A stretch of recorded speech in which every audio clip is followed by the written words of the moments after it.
randi to uploada ya dzimember apo non vhathu vapo vhathu vane ava to joina dzi membership Whatsapp vana ava to joina ndi to joina namusi ava joina ndi vona ikafuna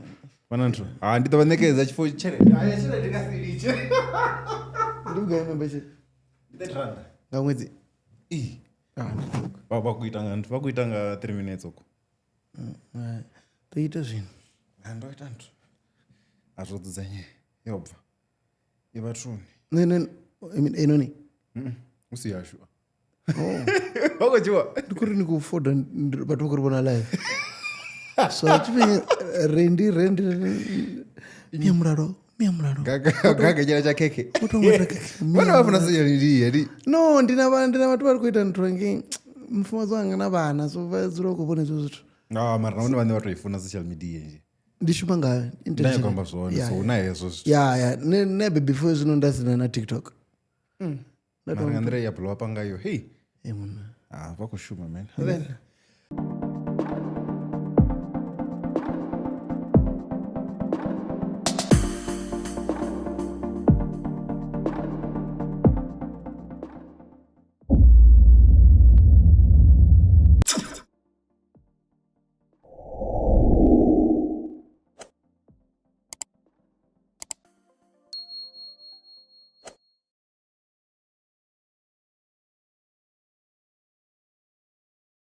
guys namusi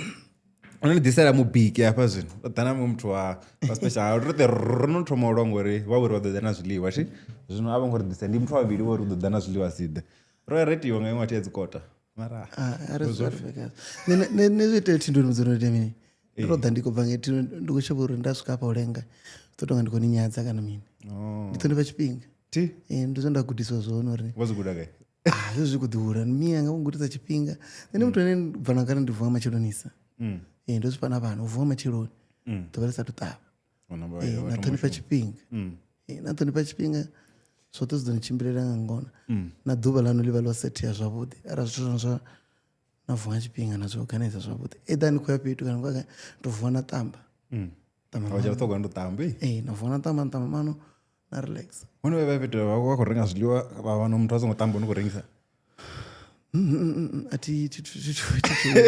atituya petu ndaona muthu wachikurengesa zviliwa sangotamba tiumburi ndoyamwe petu ndava ndikurenga zviliwa nana muthu asangotamba nangori tiribva chenda toma mabhizinesi anga yokipa busy bad ndiadhiya ndikocheka vo magengi vane pana napana nevarenga okay but then anyways Kabewe,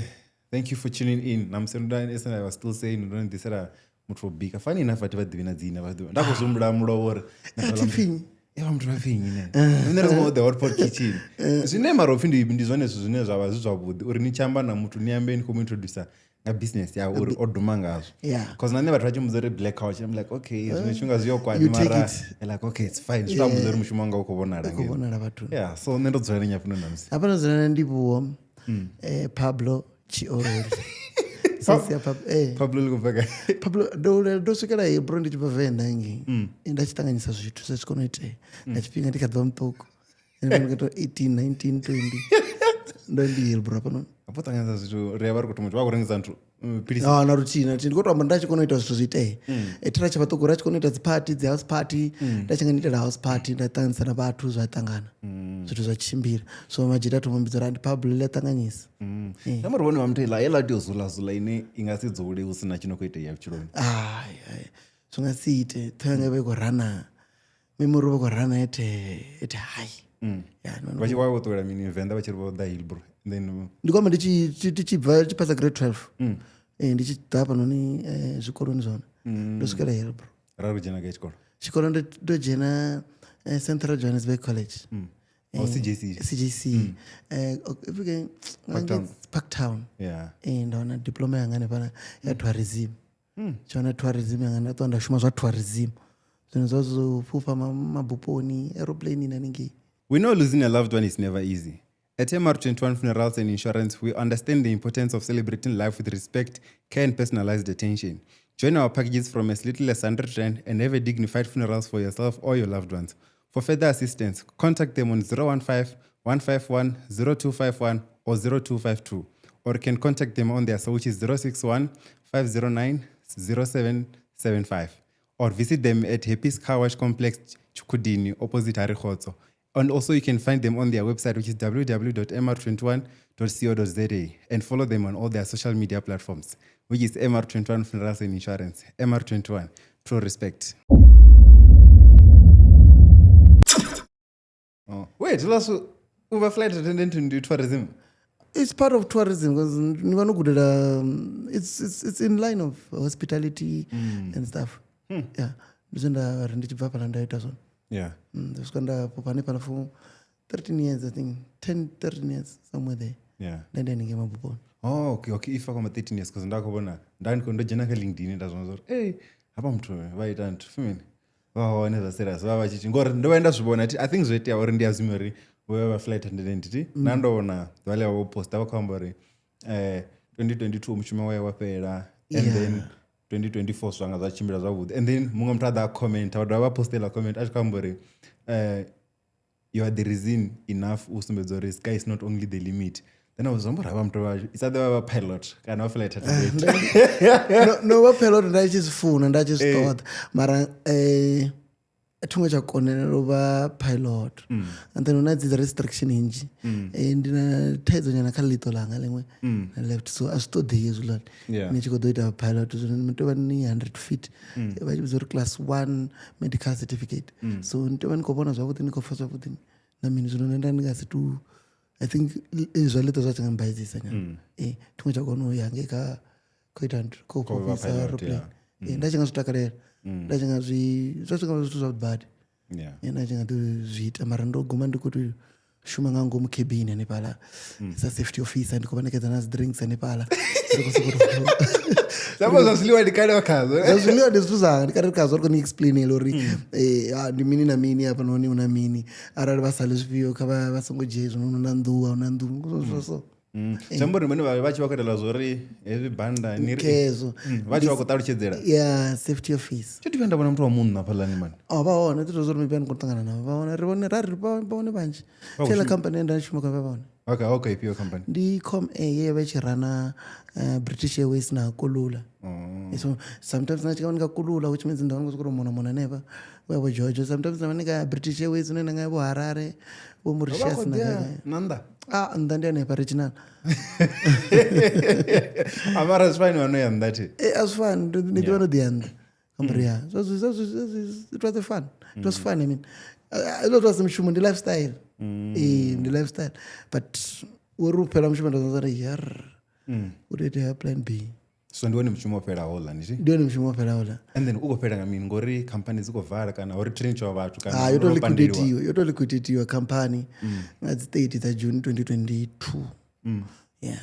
but then aingovuya come because I've heard people vakwamba mengo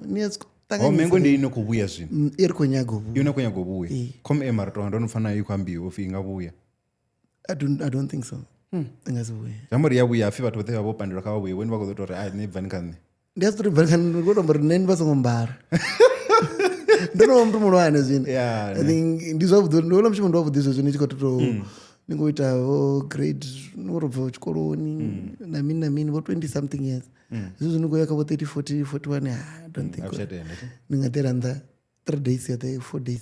pale peti nonkoedhera gaive nechitsa company ni bukala accommodation 5-star accommodation mwana mwa room yawe ndodhera zvavudhi so mara nawo fe mwana mwa room yawe ni adhiana dhera kamuzibona ntu namumwe flight attendant ngalifiyozvi ingomavini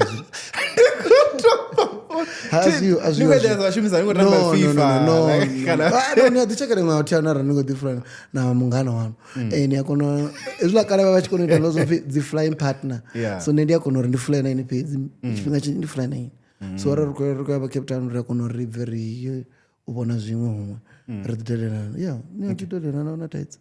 if ukaamba sofi okay unadzi flight attendant and unadza vanhu nati and nechikaitseni vanikobonanza vafumakadzi kanotola zotofi udova unaya vanhu napedzi vafumakadzi pedzi kana nachimix wakanitomix ndingadonana vana vaviri kana vasatsi vaviri kana vasatsi vararu nadzi munhu namutini so it has nothing to do na gender ni mushumoni tifanira kuti vari office nti rikoshera cubicle kinga hapana munhu hapana musatsa hapana munhu ngoralo aona kuzongo zviro different evo ende ndizvio zvimwe zvine zvachiitwa ngezvine vanonyanganya ngozibvisira kagara ri una zvasoso madhi vachimisa storage zvakukuma apendi chimwe chorituze no uchimisa booklet what unhu ano everything is standard aona chimwe chitu cha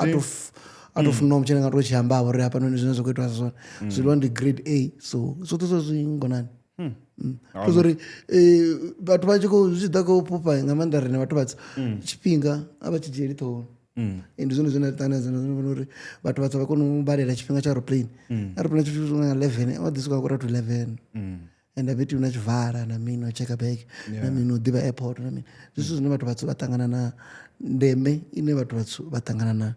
vachiyobhuka dziflight ngoti hazvisitu zverine rusitomo kare ndisituzviswa kwavachikabunji hasho pavatu vatsu ngoti tisazovharirwa zvizomakuapidzi zvino vatu vatsu vari vakononopupanyana namini uyadzeurodiini ngamabhubhu so vabharira kukalkulata chipinga ndizvozvendingatori ndatozvibona. Okay, and then speaking of color, there's that thing that was rambore. There's a certain criteria neyashimisi vakamusipeturi. Okay, una mkua udhi njiwa mkua something important. So that's just that also in tukadzi flight. Probably mkua. Remu attenda mo upira mtu mutsu. Hena ndishuma zone tumwe ndafunda tangana nazo ri mkua rim treat in this manner. Mtu mutsu mbote treat them same. Even if you're in a business class or you are in the economy, you are the same.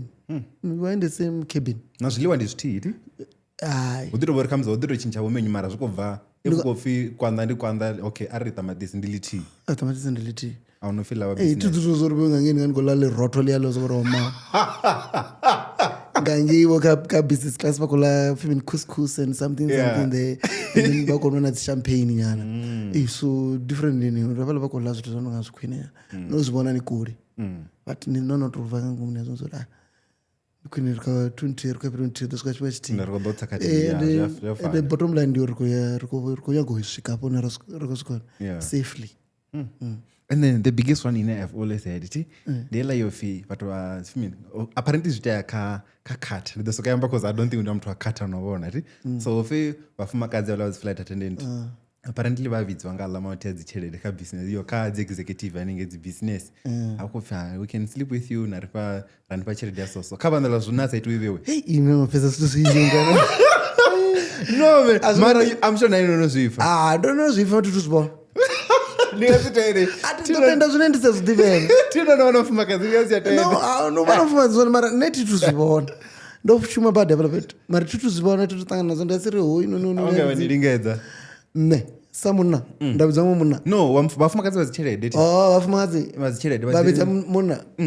babidza ini wangori munhu noti titotangana nazo neti totangana nazo tituzvifa tituzvenda zvibona ndizvitu zvine ndizviswa ndikuzvitomuzvifungaini hai inorinonozvipfa utovori azviti yakaini ndonozvipfa matituzvibona mari zvinji zvinengoza kutomuzvipfa nepa ngaini zvino ndi mutu wandaitoya pana ndadzishumena ndamusiyela companies iyo titutopfa zvimwevo titotangana nacho maybe vamwe vangaexplaina chiva chitori maybe zvaite kana mapupo nemakupflya long distance and Harare out of kule Harare 2 hours the longest we did was Harare we are in flights ndafusana ndiyo ndaitesa I think nepa Mauritius apo pass for 4 hours 4.5 it was the longest and then also losing the job like how was it to you mentally? Hey, man, I don't wish it to anyone, even my worst enemy. That thing will I shed a tear, man. That's painful because then the comfort zone. You know, you want this kind of salary, and then you've got these benefits, and then you want to so, and so, nikudzura midrende nikuona na mini no vailbrono midrende no alibrono bakare no alibrono ndio ndi chikoloni nishitopedza CJS no madrende ndizvo ndikoita zimipando yanga ndodzura sama the Captain Park but zvitu zvikoita ndabadi ya midrende because namufuma zawana mushumo wake nange side ya midrende so it's easier than the drive over midrende the airport than any drive over especially if you go renga midrende nikurudzurela bo flat and so nyadzura una so ilo zvayavava ngamanda zvadhina ngamanda mumburo ngoti ndingoti adjusta ndingoti installa vari mini plan B fast ine hari but then una point yava ningoudza pfi company ingasvika yawa kana zvosikovhuva lingodva pfi yochaya zvazvikodhiyambiwa mara zvisakutoambiwa ngelandira ndangazvibhirivha izvozvo dzigrapevine yano dzikutofane palo ri hape masheleni akotangana kecompany then yadhiringoshuma samabvi amasheleni akotangana but still ndikuwana muhoro everything is normal but pfi hazvikotangana ichivhara nenda ndika what you call night stop so ndatara Durban so ndotakwa ndi Durban machiro ndatoma Durban maybe ndatara Joburg ndayane pona ndayane futhi ndi Durban na state ndikutota kwanga 5:15 machiro utotako and rufuso nga 3 rozo fani uninga dela company cheo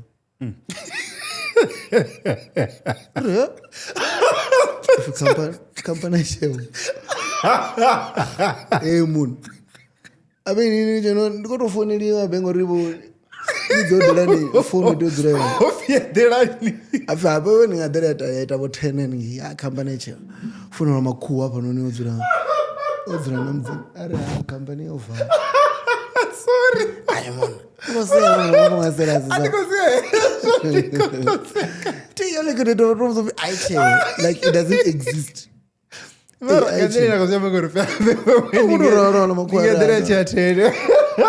vafana pe ningatiyatachera ndisokuvena vhuwana didina natsapa tirivhuwana tamba nanambara masutu alananakelela zvindikutobvuzopfino vasongova vadidina kavatedechere ndovunga 3:30 ndikutovunga 4:30 to prep for ndikutomangara foni ikolira and ngori yanga ndiyaidzimai ikolira ya rumuni lili foni unodzura pano mandinyi maybe ufuna wrong number and ichimene ndachitela likolira ndalitopa ndadondalipe pasi ndarwakopa marila there's something ndasikutifarapo aundifara kwambuveno wenti ndingoita flight this and wandikufunira zvinhu fano company yecheo so rikoni uzoni adheri ndodona adhereni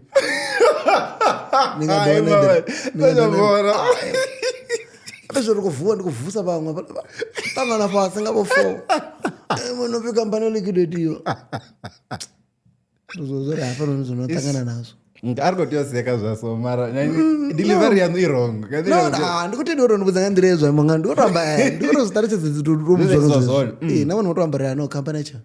ndarira shoshapo ndorimi rotangana pasi ane pala modelani reception ndikuzama pfesaiso rikuita mino zvino what's the next step mara vakunondiuyisavo musi rovenga vakunovuyisa aeroplane ti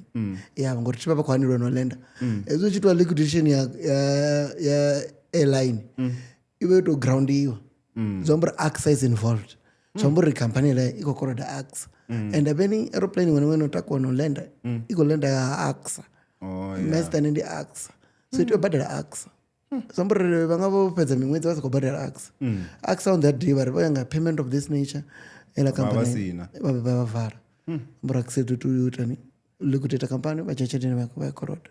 ine yakorodiwa ngavo so ndizoita yavo and then vambedzana vakunodhisa aeroplane ti okay and then miya vanhu avo nevakuzvireceivizanisvi vakutoudzofi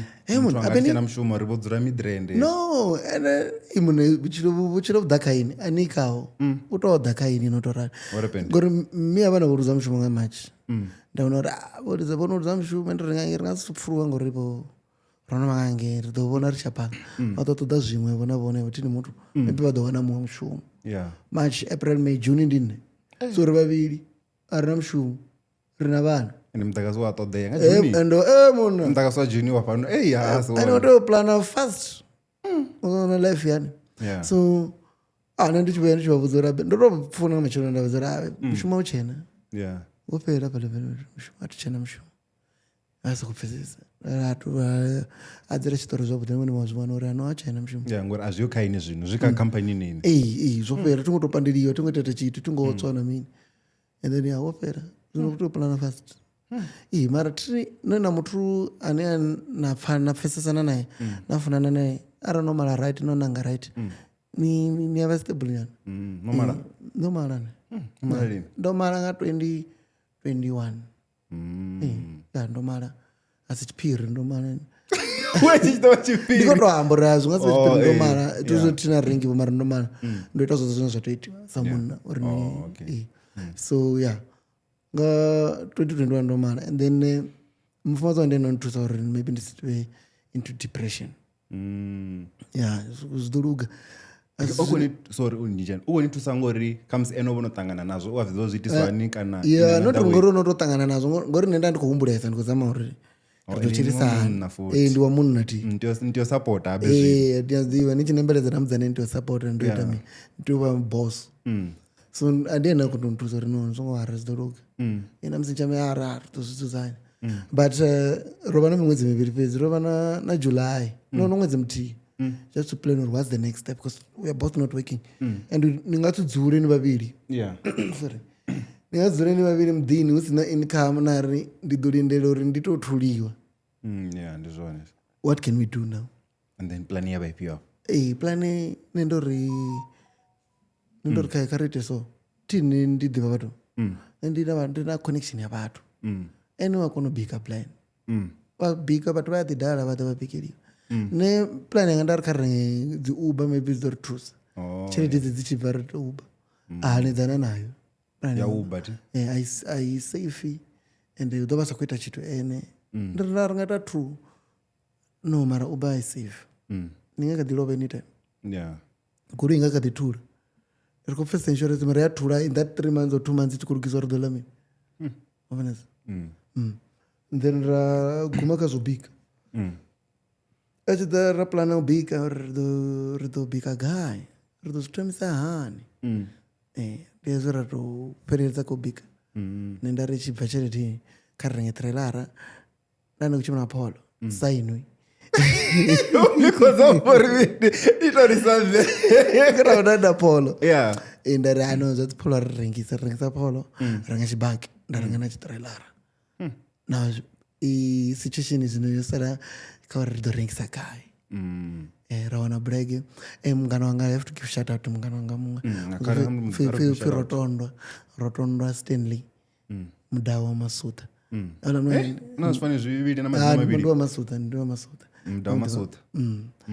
ndiene adhana uri bewerengisani una umwe petu enda wona unendibona unga rona bindu nangohari neraya pala petu raswika ravasaedza ravona rusha ratoraita mabhambiri ngazi 1 August ringuva rarenga ngazi 1 August rivari kutoma uvhura rinorenga zvote gazi ipo matafura mine zvote challenge yova utotoma ndi problem challenge utotoma kwamba riduva lototoma utotoma uri ndizototomisani emuna nodhoro nivhuwa nechiofisini ndipotovhuwa nechestratani namunhu ndichodhoro nivhuwa nadia tai nadia pefumo ndikodia utanzwa plate da zvino nowata madhende nobika namini nodzudzanya zvote zvito izvova challenge kuru uri how do I adjust from this lifestyle to this lifestyle it was tough azvingova zvava easy ndatadzi vichitonga ubika ndikwamba ngorana business timufuma zoti vabika mari orana business as a whole ndazaziunderstandi nazori mabhikire ndiso una maduva alow una maduva high una dzibege dza low una dzibege dza high mabhikire alow ndi high mabhikire high ndi bege yalow ndipiwo kantu kamwedzi kobika ndi bukatadzi zvino nezvingadzi 18 ubedzi 18 uyangange ndimampara nakobika ndimampara vatu vava vakudilera vuroto avarengedzicheka vachanacherekamba vevonoshuma vanodhorenga ndivadhuva lipiyo tiuna vadzi 15 vadzi 30 urengesa vachipepiyo urengesa vadzi 25 no but vadzi 25 ndivanje vanohora 25 asi turi tindi kampani njina dzimwe department dzanguvuza zadzi 22 vahora madededzi vahora 22 vatangana nga 25 ndivatu vanje vadzi 15 vatu vatoko but so aitodhara kamanda sales around that time and then nichikohumura vila zvore okay funny enough nohamba zvore rari kudhorora riamba ratairi chamushumo namini didn't you have that idea yore now I have to go to the street ndava ndikorengesa ndikotofata pamadendeni kind of azvingodha zvosvitu zvoda no majita vatu vanje vatotundibudza uri halivorolawa zvito nasitarata madembiza relivoro valivorolawa zvino votoshuma torengisa and then zvone zvazviyanizvo zvinongoudza zvaso zvava vangoti ndingotozvipfa uri hamungano wanomupiwa uri mini kana unouya nenenari ndimungana ti muthu ndi nga mudza mungana matenasi mungana wanu unayezo so vha ṱoḓa mbri mara I just stood by my hustle zwine nda khou tea ita zwone u feed a family thi zwine nda khou ita zwone asi illegal zwina dzibambiri nona zwina dzibambiri ndo ya nge vha mbudza uri ano ni nga rengisa vha mphana muthu uri ni rengisa so trailer ni pakisa so geze ni vheisa zwezwi na ita mini so zwangu zwoṱhe zwi mulayoni nga nwe nḓila zwithu zwi mulayoni because ne I assume uri those people vasoko dzhia trailer vasika vapaka ṅwana ṅune vha na space no azwi iti singo ralo no ni akhe ne origin ine na khou rengisa hone na kha Department of Environmental Affairs na ṱuwa na ne trailer rane na khou ḓo i shumisa vha ḓo ni sumbedzisa uri hano hei na mini vha i checka vha ita mini vha ni certify vha ri sharp ndi nga bikela na ne goloi ine ya ḓo shumisa u hwala zwiḽiwa arali ni khou hwala zwiḽiwa vha tea u vhona arali i hone arali siwa zwithaidzo zwone ndo ni khou shumisa mini trailer na mapackaging ya zwiḽiwa so zwoṱhe zwi tea u vha ngonani uri ni sa lwe na mulayo. And then do you remember your first customer? Yo tou ḓa first customer ndi vhathu vho shuma kha office park ya phala phanḓa hune nda shuma nao vha khou ṱoḓa u vhona uri hu khou itea mini vha ḓi renga u sofa vhona fhedzi musi no vha ṱoḓa u renga vha kona u thetshela ti ni muswa vho fhethu huṅwe vha ya ngo zama ndi vhathu vhane phala office park and then ha tevhela vhathu vhane ndi shuma navho ngei com vhathu vanzhi vho ḓa nga maanḓa vho nsapota nga maanḓa vha khou renga nga mini vhaḽa nga dzedzi dza nthu dza dzi pension vho renga tshelede ya pfhi ndi tshelede ya mini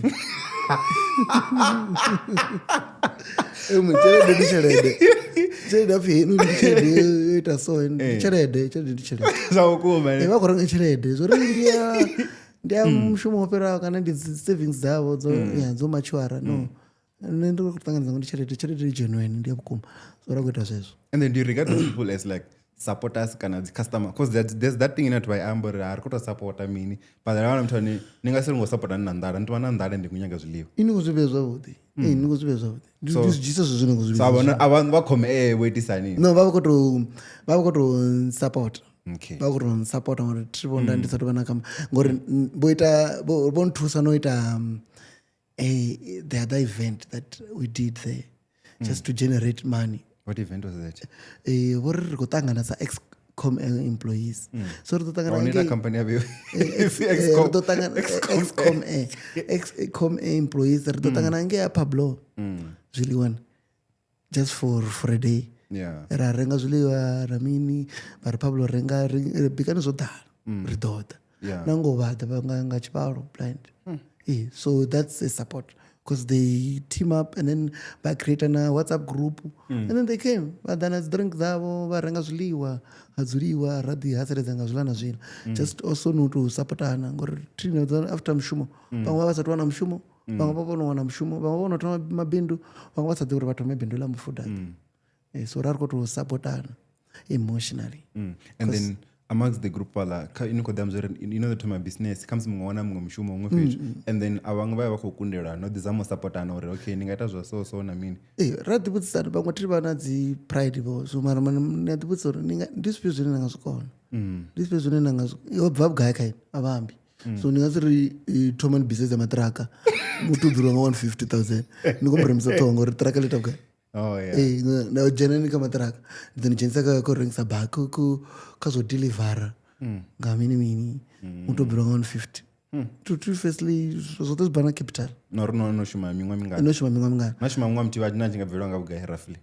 a thi ḓivhi 13 yoni pa mingana ini 13 10 9 ni mpa vhugai kami bvelwa nga vhugai no ri khou ḓa uri yo thoma bindu husi yo thoma yeye na yero ni bvela ya khome ya isinji asi tshelede ine nga tou ri bo mini ndi mini mara yo thusa u thoma bindu ile mara vho asi tshelede ine nga tou i vharavho mara muthu ane ri nga ri khamusi una 500,000 anga kona u thomela business yanu okay mara anga thoma fhirisa mara maybe ya anga i thoma ndi njisa ndi nji uri la bindu ni nga thomela nga thi ndi baki na trailer I think trailer ri renga nga vhugai 2930 trana kutala kutoku ronga 29 okay ya phala back in 79,000 so sombe ri kwamba 100 and mini mara mazvishumiswa mini ngori also ni ngo tovha na tshelede ine ntozori henoni ndiyo tosokotovai kuthusa bindu because ani kuita profit nga ḓuvha ḽa vhuvhili ni nga sithi profit nga vhege ya vhuvhili and profit no thoma ivona lini after 2 years ndikazori rospenda 400,000 apa vita rari kuti valera ngoti chede rako iwane mwana umwe riko iwana then ndikotohadzimiwa ndotopiwa ndiya kuti sapota bindu lazari sapota rina rako sapota bindu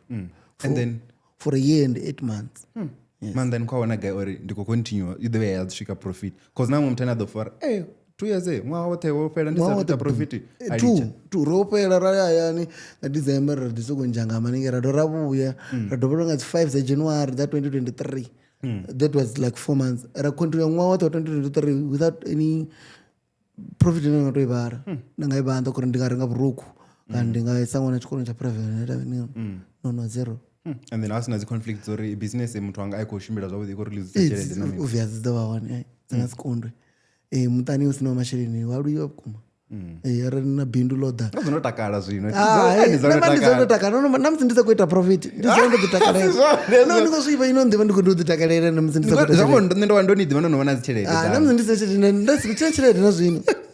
chirede atina ndikotoshuma ndikotoshuma bindu lingasitotorana zvavo ndisiya so I'm still working ndikazitori hano I've got a no ndikotoshuma naonola mtu naine ndimbarakazi employees utohora ngaveke kana mwedzi kana zvezvo roita profit yavote and then also rari kudema support us as customer na minti in as much as yakombo utobona okay but vapiwe who do you think are your most customers there in terms of tribe no ndivapedi no ndivapedi vapedi vabverera blind vafunisa mara rina dish ya mara tindo angodhisira mara mane azvidiva ndinoona rina dish ya mara inonola mara ndo atangisa naatbody ndivandikotoleredza ntomaguru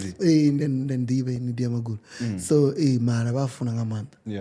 vapedi vari support notori dzimwe tribe atsikandonivavona namachina namakuwa machina valamini no vachidhapalani vavayongoro experience zvine havazvilisa mwengo zo vadzilera mara nameto vafuna nakove varequesta zvidhurani ngatomuita no iti chitongori chorequestiwa no ringasiite chidhura risatodhura harikasibhike zvine hazviyerani navova hasho roura chidhura chiliwe rine vayani ritantu riri kupreferesa min rodhange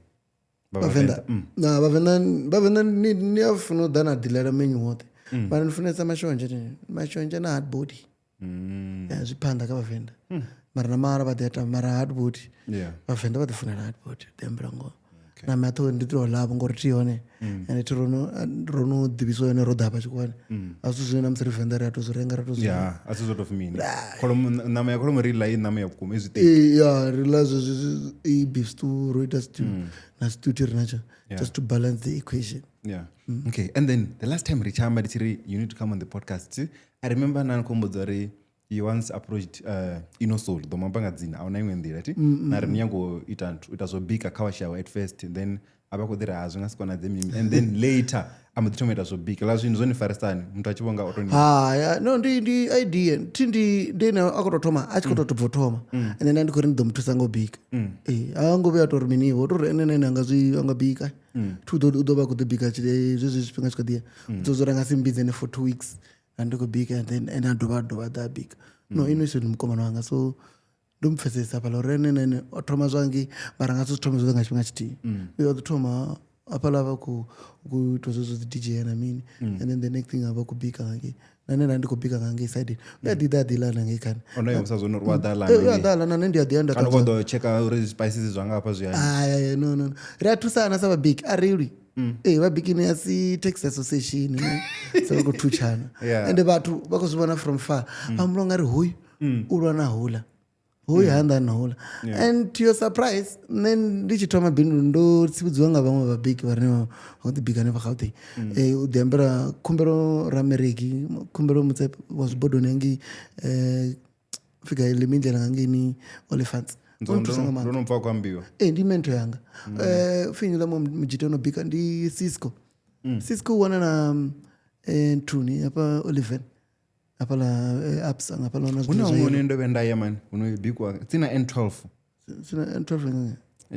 ndi N14 inayo kwa Pretoria tiyo tsina N14 nayo kurazo una kugare kuva kuitwa khove nepala nawo vendaiswa ngemwati yangi truth nabo ndi vathu vano truth ndodhiva tudzimento dzandedze mbili na inosolo ndikoti kamzi ndiyo neamutsepe amutsepe ndithembisa olifants ndikuthiwa ngari 21 ngangi ndijika olifants to ngapha unale mindlela trade test center ndiyo nene abaona ndiyo nene mento yanga na Cisco abaonti vati. Okay, and then also kama ngati kunobika na mimi unazvo zva competition iti ini vathu niwaitisa rwadzire vodhara pala because apala kuti it's always pegged mama. It's good marketing to put yourself out there and zvine nakuzvirengisa nozvifoda vachidha vachitipa mudhipo niwobona nakachinepo plata ingakudhipo achidha wana maybe notoita dzicoloring noru edita mararara wanori it's original zvinezva vakatitoko namedia zvote zvanenge ntafurana. I think it's good marketing noridhipo yapetwa vodhiko market. And how did you know it was going to work out for you in terms of social media? I mean, I didn't know it was the show. Honestly speaking, I just ran Facebook. Posta Facebook. So kana matangana yanotora kuparapara ka Facebook venye roni mutsepe lare zvidhibe zvigani kanda muyani ara ni week so ne itapedza ndiyamdhiva roni ndimutotso kuti dhiyambera notso kuti udo wayamba ngo ara songosungo dhipa kudhiyamba rona and on a huge following so it was so ne azipezora majita yeno ne don't crash about but it doesn't stop you so you must keep on going, do what you think is bad. It's good. Nandisokudifodela ndafoda zviliwa ndafoda navantu vakola just foda zviliwa madzi zviliwa pedzi foda navantu slogan chacho chiri people are eating vantu vakoula zvino chiri vantu vakola zombari ndiyobonisa mane vantu vachikoula and vachidha palani vayadhipina ngazviliwa nazonokadhipina zombari rikusvikona rikuita zvavudi so arana zvine aringozoita zvavudi last niaribudza ralugisa asindwa aranodhanisa dhipiro mukokoroshi nauyonoriongobibva futi chincha zvambori last time robhika mbotokurwa neumunji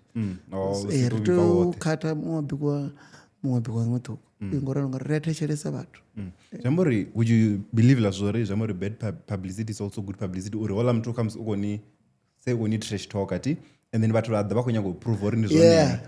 vawana nobhika zvavudhi elo dhuva vanamba vatomovuya vasvika vamba zvimwe story ndingoho yezvori udzura milomoni yavatu vatu vatu abe ufya pale vitobhikwa nonzonzo mara kariyeri yopfa ivola muchita dzitesbata dzingotodzidzanye kariyeri yopfa ndizvine vatu vava kwamba zvavo vachidha vachitesta varova man uridhoonekesela muchita ovotola mini no ovotinwe maharo awane papusiku wati adha panonga 7 o'clock 8:30 akuexpect uri maguru obva ngapasi 8 aona asongobibva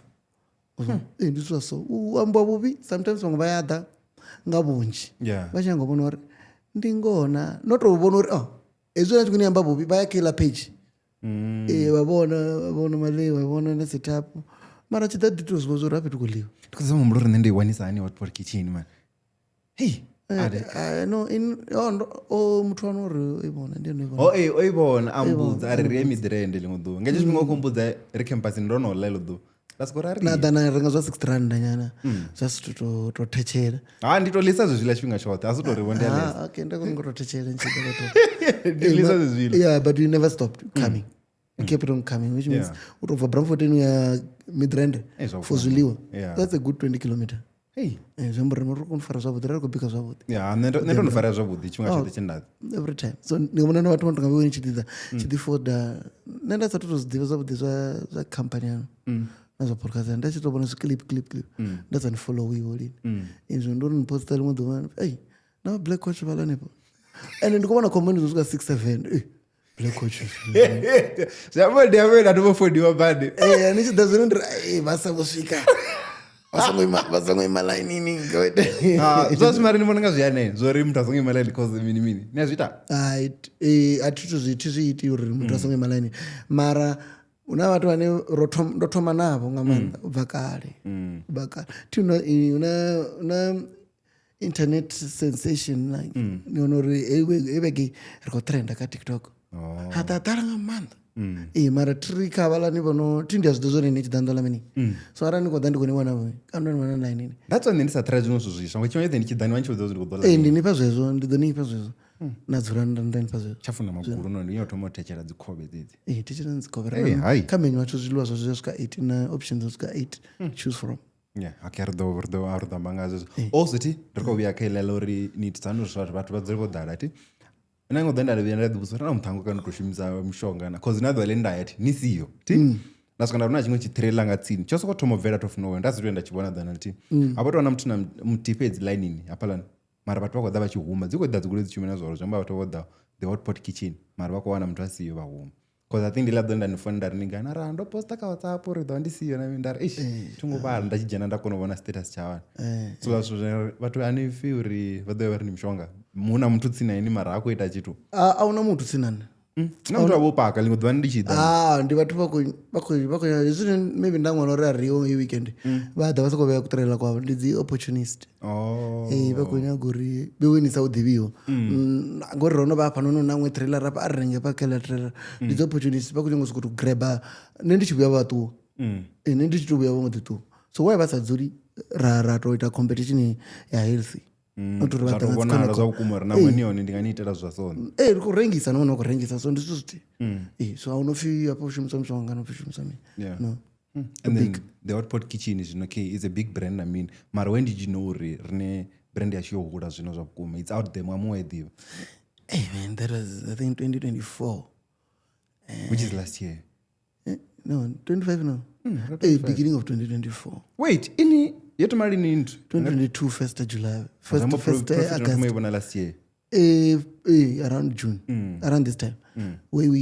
I think ndipegera renga trailer rayantswa nayo tonga we big now we are getting big and the number of followings that we're getting ngori ndo posting content nyana so ka TikTok and ndandisa kutojenisa ka TikTok ndasazvidiwa na TikTok namashomisera ndasativi nezvo editor video na mini ndokutiswa nga karadzi yanga let me give a shout out madhuva nyene madhuva cherori inofichorori nangotofichorori inofichedza so ridamangaili madhuva nedhiva avaziyaumfetu kwawadi tikomudhiva rodhara nyana so karisangagutisa zviri roita content robva royahula or something ngori rovera cape town riri kuita dzicontent akonzombedza edita nami uri nerisa kuti postera tiri magenge arino anitisisoonita so I use that kazviliva nekupanga muzika chipidi chamuzika malere avatu nami engele ende kula kufodhera kwangu ndadhiusoro unomuna izvozvo zvigudapiofara foni ikamuntu ndizvilivo iteumona tirinyangodzuzuri abe ndiyanovaonaenda dzuzuri ndizopanga muzika waso toniwana muzika ngorifonda nivanonovanna content kana nikodhasandasaona ndiyaita content ngayo muchitoi kana hava vafumakadzi ndiyaita content vachikolla mali wangu I think it can work better totozidivapo toziguda nevanhu kutichira kuti sivananga vamwe and then do you think udha dzicelebo dziinfluencer dzina vatu vadzicontent creation ti zvikoditusa uri brand ihure kana vatu vodidhangori brand vawana inohura zvikonitusa ngamanda must give shout out to them as well zvinonitusa ngamanda ndidzipio dzimwe dzinoda dzicelebo dzicontent ndinavo maestro vanoda now and then maestro you want to watch berete maestro ndina Prince Benza ndina makadzi you have seen makadzi no makadzi zona makadzi savastar why malaini makadzi hatiyangozvipa makadzi angasimalainini zvingasiitendere hazvingasiite ngori makadzi ubhadhera in advance so unobhadhera makadzi wadhadhibhadherera plate dzaveki dhawo namusi so wachikuti malainini wanaodzibhadhera utodha malainini utodha jesprit dzavo kana jiyadzura rinavozonzo navona vadhelane pala pamwe nadzicontent creator dzinjinyana dzivendodidzangwa madzina and then I've seen this guy man Nick Hammond the guy who does food content TikTok then obiathe did you call that guy kana otoniwana vewe Nick Hammond utohako ningasiti mufone tizvizvi lachipedza video we wadhiriwe commentani with the next place where to go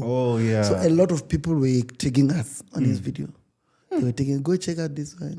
this one and then he came and then what impact did he make? He made a huge impact because that guy is big in terms of food content. He's big. I think our video there is one of the top rated there on his content. there were a lot of comments, I think thousands and something. ngamkhuwa futhi No, ngabantu bathi kucomment. ngoba ene munhu ngamkhuwa ngamkhuwa zwase no mkhuwa ni mkhuwa no wagawela no shimeza nabo kare kodwa ndi South African doing South African content about our South Africa lamntu ndo pano yeah South African I don't ndisakufunga ndi alatu bane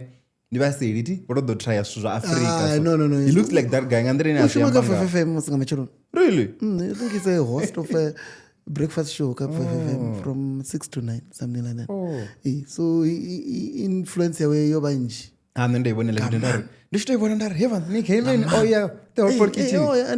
and then go phone achida he just showed up in the morning at 10 it's like I just want to do a quick one and then he came back again for una blog nyana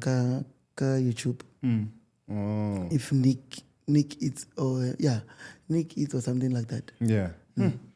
so impact yawe njinga mando vanathi negative comment nje what are negative comments that you get in also ndisituko ziyadura posheni ndituko ziyadura ndizvezvo asitova na comment ndizvezvo tori zviḽiwa ndisituko ziyadura and zviḽiwa zvikudhura dambira ngoma zvino so rina situation ya vhulwadze ha mulomo khwanḓa na mulomo ufimini khwanḓa na mulomo zwezwo vhulwadze ha kholomo nakuvamba maginyana va mntu ufimini khwanḓa na mulomo ufimini mouth and mini food and mouth disease so hezwi zwi tshi tea zwa food and mouth disease zwiḽiwa zwi gonya na nṱha ndiwa mini vhu vhulwadze ndi vhulwadze ha kholomo dzimwe dzi khou tou vhulaiwa dza tou laṱiwa zwona so zwi tshi tea zwithu zwa so zwiḽiwa zwi gonya na nṱha ṋama ya gonya ngori zwino tshikalo tsha beef stew tshi bva kha 89 randa tsha ita 120 a ri ngo gonyisa mutengo a ri khou ḓi rengisa hardboard ifini magulu ri a rengisa ḓuvha na ḓuvha magulu ri ri khou renga bokisi 10 kg nga 350 yo gonya to 450 to close to 500 actually this past week it was 500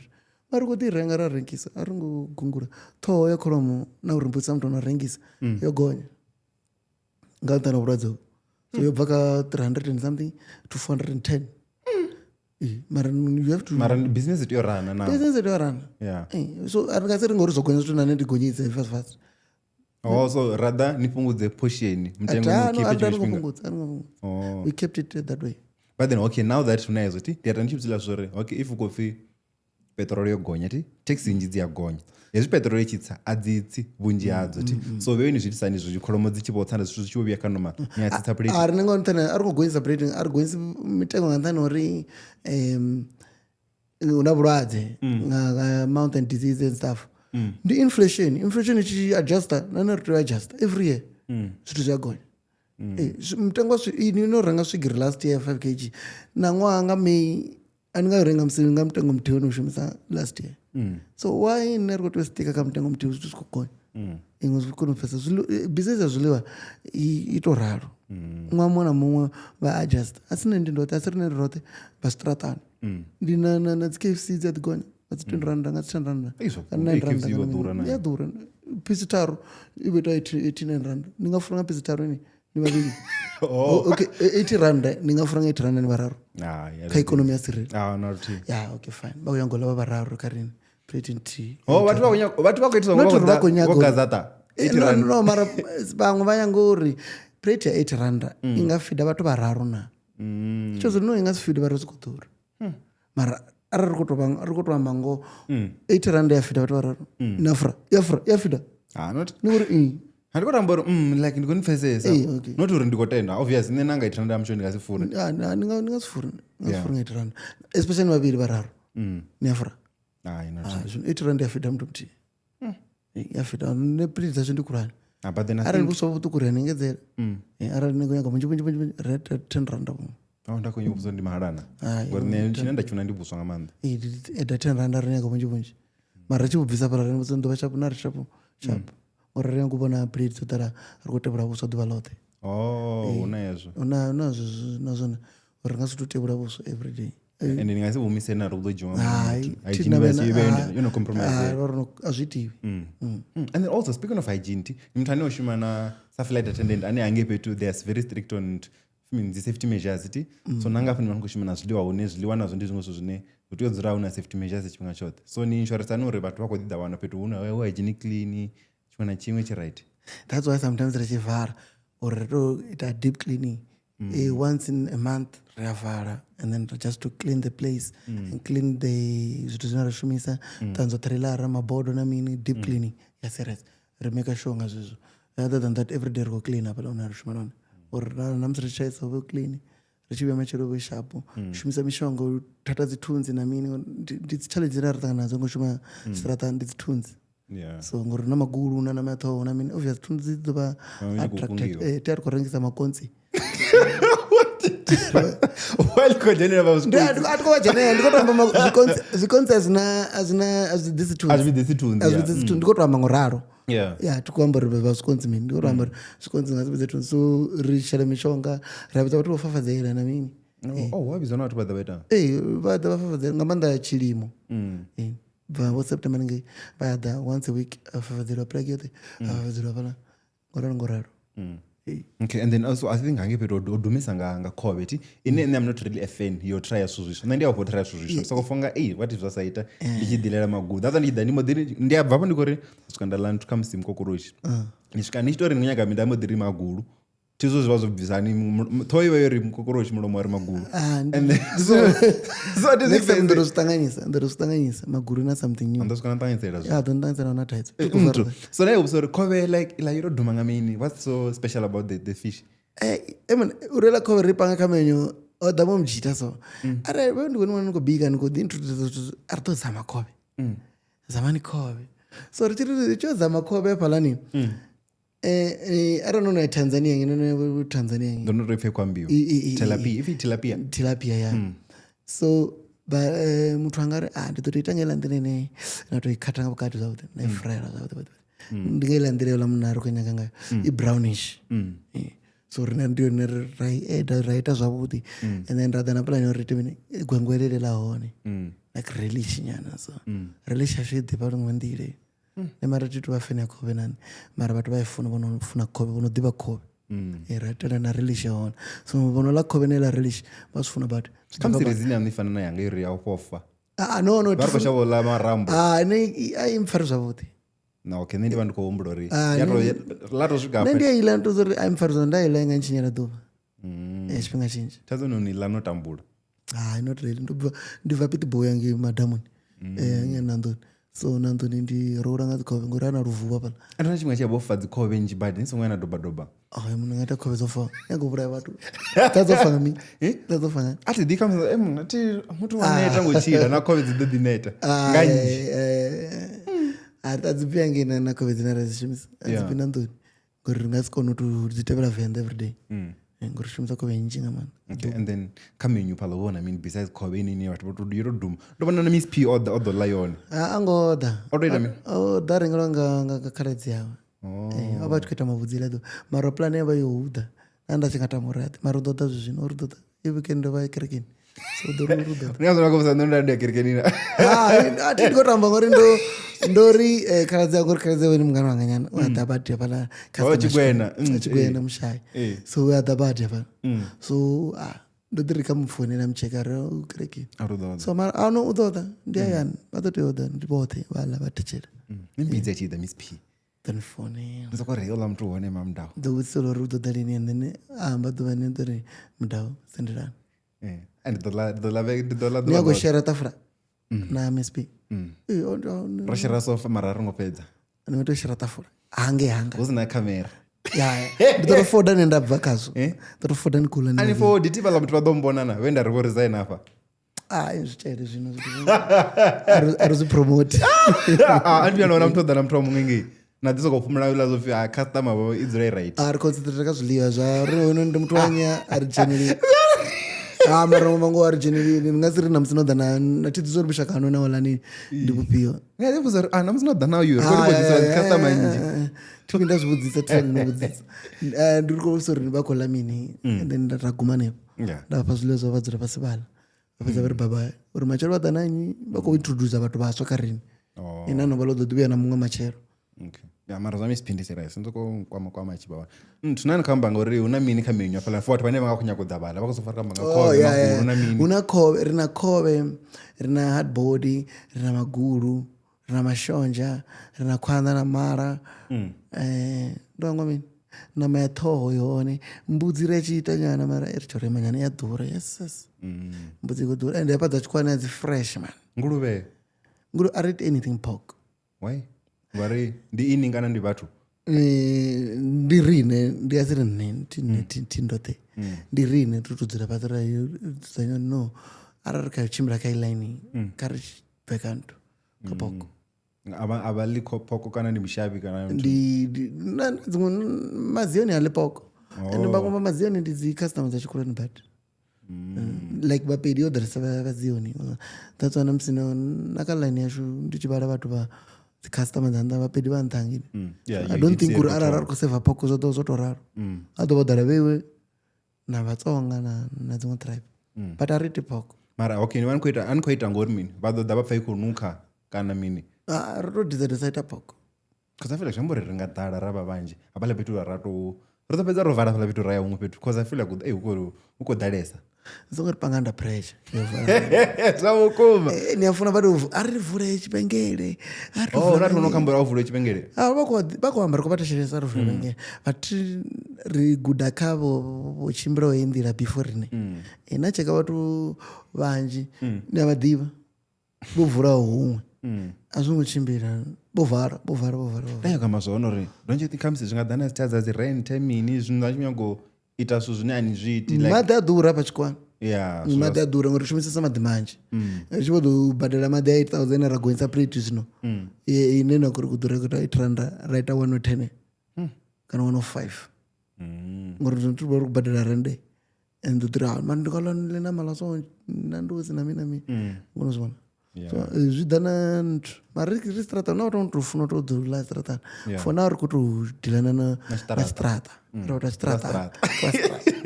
zvojena vengereni ranga vamwe vatu bana ritozvizama lung'ondo zvipinga chikuti mari zvazvino ri stratani and tendine rigidime stratani unautone voneta ngotodzura dining table mini dzione dzamimolona mini mari vochuzotodo dzira stratani varwa muya vaura dhuva ngori ndi winter zvino balila maguru apedza vatu vona votonotonjeya zvezvo so zvazvino richero targeta zvezvo zvastrata. Yeah, I think udhiwa uriwo mune wemagai waimedzana nazvo over right. So today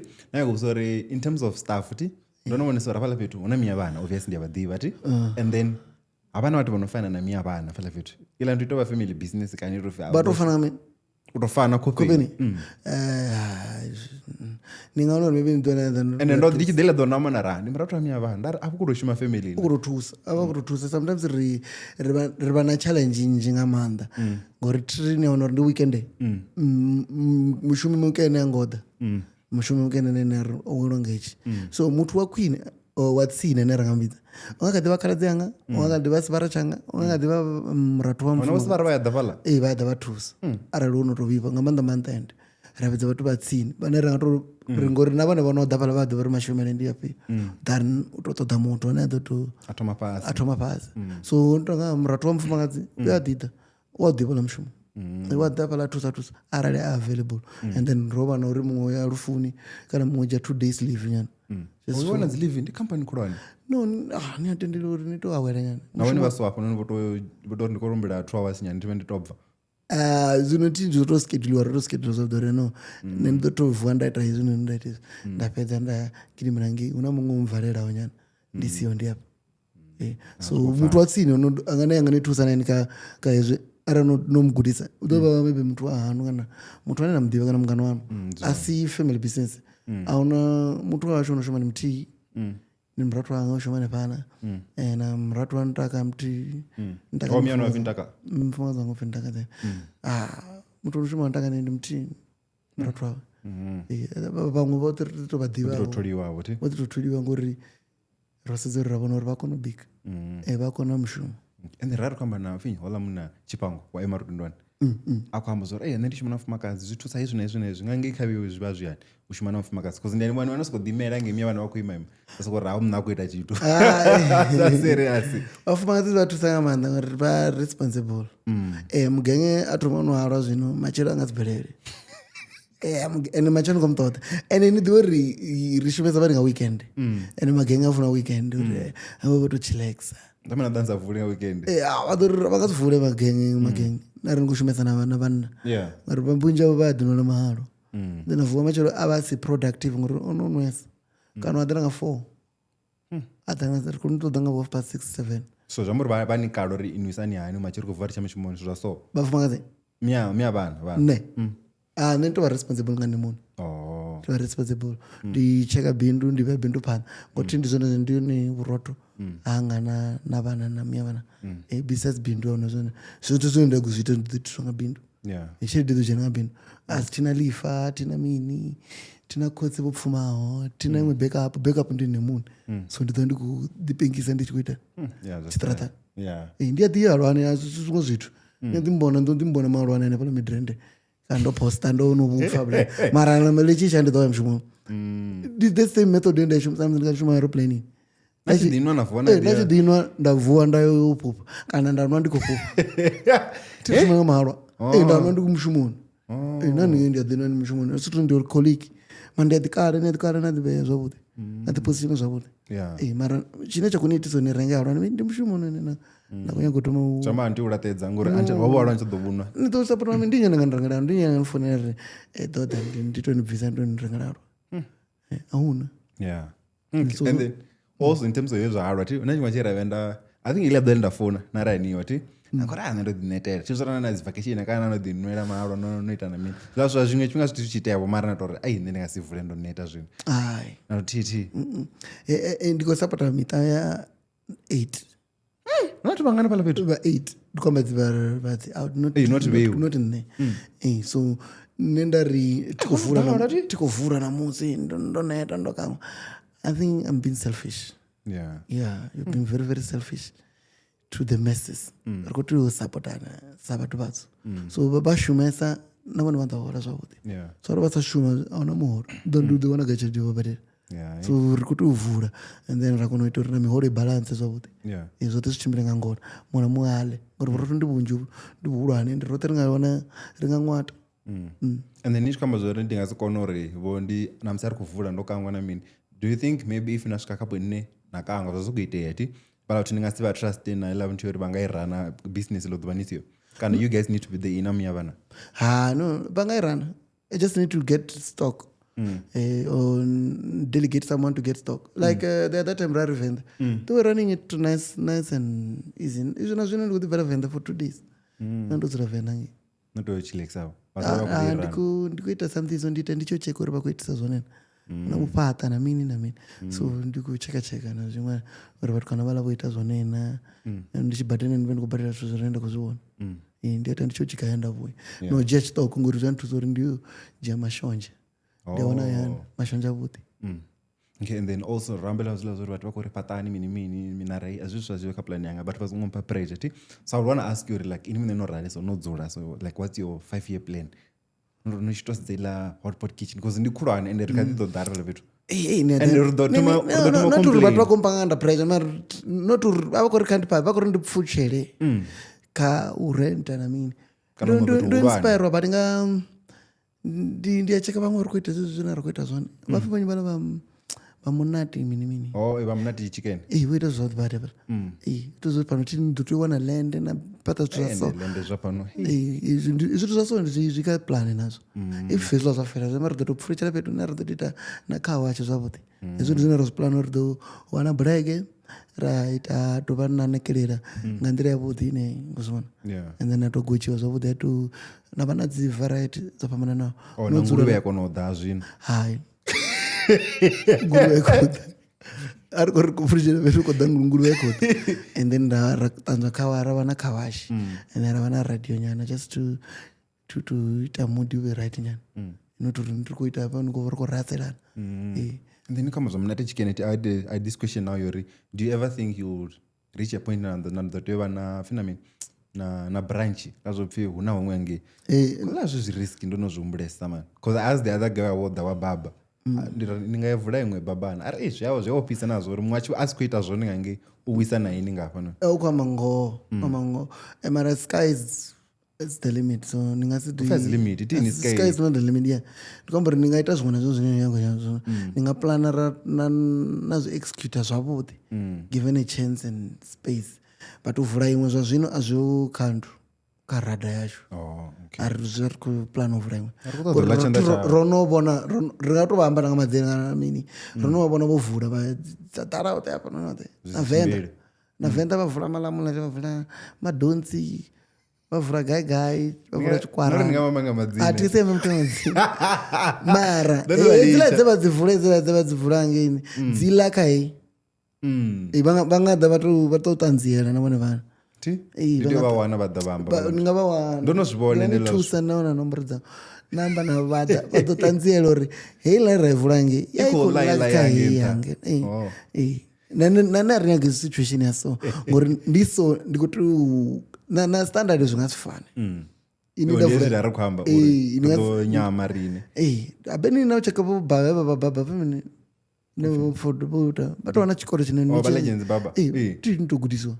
vatoa chikoro zvino ndichona chikoro zvinonyanga chanda chantaka mara chandakawanibikira zvakuini ayani than zvila zvine rinera vari kuliswa ngei nodharachatowana chipinga man ubika vamonela left over donado not donado ndira option rati renga dzitekaway rati renga dzisaladi namini tirenga namakaroni izvezvi mara rati lazvopambana nawo wadhibika wana chipinga asitoratadzavo ndoni wadhibika nandoni rotarala abika zvavudi mari ubika ndizvo zvavo lazania idzi rifuna sanaendenge ndoni nizvidivisa ndimuzise anofonera so now that rambe zva business growth namini uri nikoiona kain 5 years t una cheredie jena hapo no 250,000 that's a public knowledge rona 250,000 nga budget in big bonanza insurance is via radio 2000 competition. What was happening in the competition? So you must to enter you must imagine a story of resilience a story of resilience about yourself and the business and then I stated our story of resilience throughout and then what was the story if nsatuzviamba if ndozviamba nepelaka radio 2000 norofona kana notongwana ndezvaimili nditozvanga tizvasi computer fana naini ndikatosay ndonitongwana story chano nepalori how you started and what kept you going besides all the difficult obstacles that you come across and you know it's difficult condition to run this thing in the street and stuff like that so I mentioned that I've done this and then we ran it for 2 years on a loss and we never gave up to never give up and to also believe today it's not like yesterday and tomorrow it's not going to be the same as today. True. That you must put it in your mind when you are doing this business because today you can sell 2 plates, tomorrow you can sell 20 and the following day as you find so you never know and the following day you sell 0 because people are full. Ngasiba kombeto Danile namsimgano hanu ngasere adale kaini dona do arenge no ngoringa namsiba toko fast ndobenori do Danile mamga so you must keep on going you must keep on going every day has its own challenges and then the 215 is it cash kana konipa coupon no coupon of what account zambe go do vara report aiwa vacation no ngasivara vacation actually ndiri kwamuviri ngori zvafana bona ndishuma 7 days a week if ndawana uri business is not going well on that week and then buzori no wava quiet so we can plan something just to go robvanyana natojika pitori napitori nedhiya nadhara pitori nafamily namasechi Suncity ndianepa 1 hour drive 1 hour half and then vanosvaka Suncity nadhara relaxa bukateveke bamachona navuya no muro zvavhuḓi uzona kana na plana zvavhuḓi ina Cape Town Speaking of Cape Town, don't you want to Bodoni also this other time? Yes, that's my G. That's my guy. Those are my people there. No, check. I mean, uri pakuita zvone nakana. No, and then that's good to check uri pakuita zvone. I believe uri pakuita zvone ngandira yapo. Ine munhu wayangozvitisa zvone. So ari tutodzura ramba no itisanitso. Mamukaita zvawo. No, not uri mwana maita zvokuti richiti. Oh. Richiti ufuna ndodana cup yavo apo no. Yes, bodo ndashira madhi anga nandikonane. Ri vatu vati. Ndimashuti mukiti ngange ini na team yavo. Overfar. Kuita marudhi advisor napala ndingati prepare maguru ngamacheloni akutoelwa mazera ngori tugumari kola madekwa so time planning ngori dubala namusi kazviliwa dubala namusi lamachelo to plan wala pera namusi tira divoro machelo ubatu wa kola mini no arani maguru akuto bikiwa akuto tanzviwa namusoti endo akuto bubiwa zvino advisor nepala apo kuchira zvavudi it's a good initiative that and then also the guy did an event also last year into Vendangi. Are you planning on doing something like that? Yes. Comes in and don't go to Venda vatu vari abana tu mona kati tuko bana bangasi de akutodela yeah we planning to do that. We had a meeting with what's the name, Mangwadu, marketing manager. We had a telephonic Tiny. I spoke to her and then ndomrengisera muloro wanga. Ndazvitota vanhu tonga mukati nyana nguzona. Marodi pa rizongopfesesa napana napana. Ngatana zvimwe nazvimwe ngazvila nazvi. Arangopfana. Tiny. The marketing. No, because charity are to and rest of the charity to run for the business. Ukushumi zvote. Ringasiyandane kazvote. Ringasiyandane. Maginyena seka anonoshuma naye. Abonoshuma vote awona. Abonoshuma. And wambudza story. No, Mara, she said no,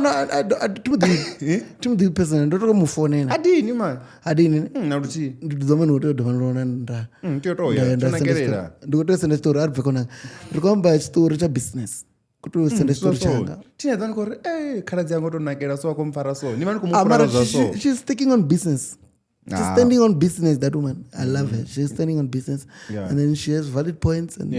yeah, professional at its best. Okay. Let's have some questions before it's your variety. Okay. So what are the 3 people you want to have, like, you would share a plate with, whether dead or alive? Dead or alive? 3 people you want to share a plate with or dine with? Mushimonanga? Mwana wungu. Ndingataka share a plate na Mizophil. King. Na Colbert Mkwayebo. Na makadzi. Makadzi. Ati to share a plate. Utoda ashera. Utoshitana watu Utorwado nezonzo. Yeah. I don't wish to be anyone else. Ndikoto share na makadzi. Rikwamba alana ala. Ukupisa ikorotora. Kona poloti. And then Colbert ndakamba mina. Colbert babanga ngechitombo ndivana ndipo dokotela vana ndiko colori and just to in his presence while he's still alive. True. Yes. And then Mizophil the king. Yeah. Just wanna be around the king. Just wanna be around Mizo. I wanna show so much love to Mizo. Mizo must come there as a ndimfuna ngamanda Mizo do imba mchato nanga. Kwa desha dwa. Rint. Very good plan.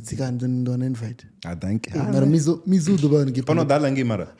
To the last time asar na kobe kan. Last time I think about the partners man manning up. And then the capable boys. And those I like the guys. Very good. I'm going to tell them Rob Kuma. Udola mashonja mara. Alina amati. Azile rasta. Alina. Udola ndina mchaini. Udola domita kobe mtu asale na mtu Miss P alina ola kobe. Oh yeah. Kanene alina kobe. Miss P. Mizo. No, Mizo, I'm sure Ola kobe. Ubika no. Ubika tilapia and also. So the pinanga kobe namro. And then favorite restaurants besides the hot pot kitchen. Restaurant like any. Kana mtu taratani kana the restaurant neras diva. Chinena prefer over the hot pot kitchen. Over the hot pot kitchen, they prefer Cisco's busy corner. Na mtsepe kumbero. Cisco wana ngini ufika Oliven. Yeah. Cisco na kumbero rameregi uzibodoni amutsepe. Yeah. Wait, uzibodoni amutsepe. Ola Cape Town ni mtu mti. Orlando is border Cape Town. Mara as vathu vatiyivona. Okay. And then the worst meal you've ever had? Pethu. West. Natafazori hi apo ndikolachika. Ndi Cape Town wange mamuna odelani yange. Rola zonse zikudura rumwe mamuna ndadisora rumwe. I think Rusman 1.4 mara mina rara na ndara chipezo later. Tisazulimiza zoto. Ndani pala hai. Yeah. Nazo mbili ngati baba. And then ifuna zwa sweet kana zwa savory. Savory chindi mtu na mahalwa. Zwa savory. That's just you, Mati. Mtu unaona mahalwa unaona kula last cream. Kuchimba muluni. Adi wala last cream. Muno last cream ozo kuchimba muluni. Okay, say. Obsali limi muluni. Yeah, and then solo meal and group dinner. Nga prefer you. A group dinner. Yeah. Tambore. Nodzana latvena nkobamba. Ndodzana vatwana kuti mana vamwe ndo edana vamwe vangana vana kuti. Na mimi vangana mungano wanga ngapa noni na machita nyana na family na stanga zwangada. Yeah. And then hot or mild? Mild. Anofuna prepare. Tuza prepare. Ufindi inotuza haloms. Halomi. Ikosa pulse. Tifuna na prepare. Ikosa the pulse. Ngeni ya ubona zi prepare ngi. Right ringi isa prepare zoro packet nyanga zopoto yana di 10 rand. Okay, and then for mtu ane udifunira bo mahalo abo na mini. Mtu atodhato ri ndonyago fimini. Nyago shimana ine apono nini uri ndime ndikuringisa halo ndingakuringisa nini pala bitu. Atengu. Ndona zono posa zvikodiringi apala. No, but vaitithana halo tipa kuti una vapedza vatokwato asuri vodzura dzola azvibura business yanu musi ilazofika musimu fimi avala venare voni padzibhambiri dzetu lazvivadha vamutono halo tutuvashoma atituvashongo rori mutu vakudhirana maybe na 20 na 10 kana koko kubodhero achishera ano atu nori mutu angasi 24 hai uvakutouna vatu vane vamwe kutotsisa zvilivo so I don't think kuti ndi problem ine yangatokosa uri rivale or any of that. Okay. Yeah. So in closing, if you are talking about the udalera ngepetu vane vava around Midrand, around Gauteng, unati vadanya vapino travel vakutela zvilivo tononga nezvilivo lingakuchimbilela so vangani wana geva lato vangari wana ka Google Map ndi the Hotpot Kitchen Midrand so vangasori wana the Hotpot Kitchen ka Google Map apala vatori wana halfway house Galaga Avenue number 8 Galaga Avenue ndichitarata chadzisi Galaga Avenue just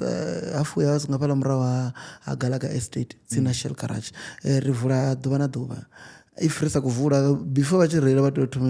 weekend dzapukata mwedzi vangacheka uri vovhurana vatozivona ka TikTok arari somwana ini message vamborovhura rivhura dhuva nadhuva ubva nga 10 machoni usvika nga 4 vukati veki nga weekend ndibva nga 9:30 usiksara nga 3:30 nga weekend reaccept acadipeds rina cash richicash ngori stratani putting safety measures in place. Yeah, utraumati. And then auna petu nezvilo zvapera nga 2 uita mifara petu ngotofa ngori ndivhara nga 4 then what happens zvilo zvapera nga 2 zvapera arari kobana auchana queue kana ndi just one then rovhara because zviliyo zvishuma nga timing ndingabhika nga 2 dhavatiro 10 yava yochaya namani kuita ndoita ndingala mabodos. And then deliveries delivery rari kutori kushuma naula mjitela mvenda nga delivery if municipal eats into 30 banks but kutorenga tablet kana phone ya Android why doshumana izvo maybe inlantu ichitaka kana izvo ndawana phone ya tablet ya Android kana tablet so ngori ungasitorenga vo tablet order vatojenisa kana before 10 am every day besides weekend vakufonerane kana WhatsApp kana mburudzidzi yadzimatozona ka TikTok. Okay. And the one thing I've seen ndori ka Uber Eats ti ngobana say after rescue 20 rand ti ka Uber Eats ngachona nga 34 zvazvitubeve zvambori if zvazvikoita so nani koringisa store spaza Eats varodo badela more mara vendo anokona chede yavo yoferelawo right apera rika spaza Eats rika Uber Eats na Mr. Day. Really? And then what happened? We've been to those. We use those platforms. And then what happened? Not Rob No, Rob because those guri wasted HP ngana chirete. Because hello zitu mutu at the orders to kushuma zlazo na mtoto. And the take away that jene zipanazi ya. This is normal. So ngasto na take away zo dura zorindi that the order. Mtengo doto one tantanta. And then ngawani order still. And ngawani the order pal. So but ba complain or maguro tuku osuko teko tuku ushuru asini ndichikuta mama mash. And then achi complain ange achi was send us to habala refund. invest in pachedi ndatichaona chelete and then you do that maybe for a week no nichiparera nichivhura zvintu nonovana refund zosvika 6-7 so ndopakela plate dza 7 eveke nerikopaka ipyo zvinhu ini ndola zvinyenga zvino ndori anyways ndorivomamanda abendorindivo nodado ti nderishumisa ntu the hotpot kitchen ndifonga lodzula the hotpot kitchen is fine I'll take that ndiri mini vatu vachiri vasokore hotpot kitchen nerisokufanga zvisada nendinyanga urfi the black couch who's the black couch it feels good but the hotpot kitchen vachikunwera ngamanda mimolone nevanhu the hotpot kitchen nevidziwa bad it I know sometimes not bad too famous zvilo famous so vati to vane vanondiva nyana nepela vachikorenga vati mbizira ndivo the hotpot kitchen netara ndivilo hotpot ndola plate ya werenga 60 rand okay Amanda not the man hopefully wait anokomudza kuti 215 kwaispendisa hanila 250,000 rand ngori chavdivori hai jeez man it's a lot of money no it's not for me it's for the business what I said dangi ka ready 2000 I don't think uri ndozvipapo kushumisa back to the business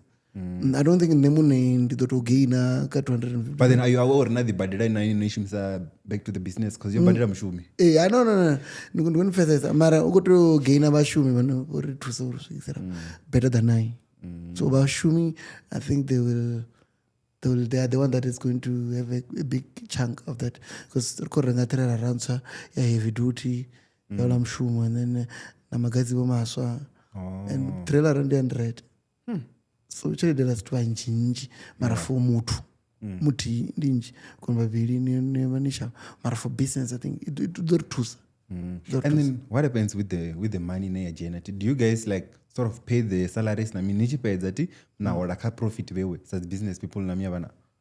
kana naveni hoda ka salary they avana profit tungo business anzorishimisa handi nozvirongotihorera dona dhumasa mupengo chetito yanyi ndakunobona kuti ngapege ari ngushuma ngapege rikuita this much makes sense runominasa chitoko roshuma this much and in this much iyangi nadhivana dziproject dzavo dzinenongodzirana ngorana antuhoro nongoropakarana nendou